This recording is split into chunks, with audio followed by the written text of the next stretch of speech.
أعوذ بالله من الشيطان الرجيم بسم الله الرحمن الرحيم ألف لام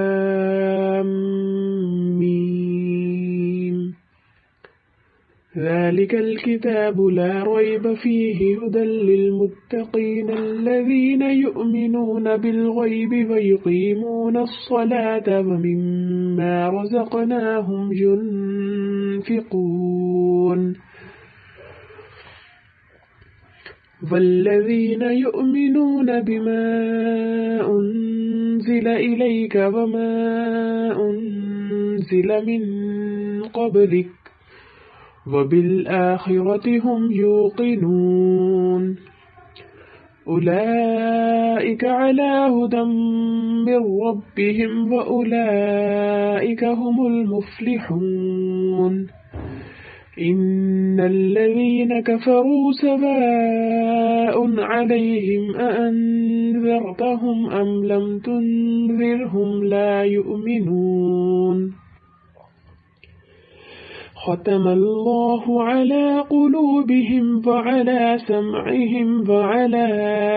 أبصارهم غشاوة ولهم عذاب عظيم الف لام میم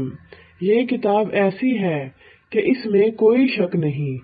یہ ہدایت ہے ان ڈر رکھنے والوں کے لیے جو بے دیکھی چیزوں پر ایمان لاتے ہیں اور نماز قائم کرتے ہیں، اور جو کچھ ہم نے انہیں دیا ہے اس میں سے اللہ کی خوشنودی کے کاموں میں خرچ کرتے ہیں،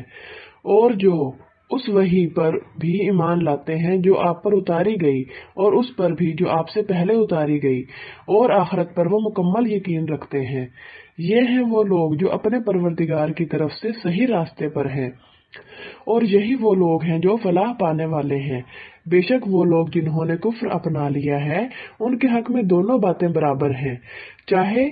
آپ ان کو ڈرائیں یا نہ ڈرائیں، وہ ایمان نہیں لائیں گے۔ اللہ نے ان کے دلوں پر اور ان کے کانوں پر مہر لگا دی ہے، اور ان کی آنکھوں پر پردہ پڑا ہوا ہے، اور ان کے لیے زبردست عذاب ہے۔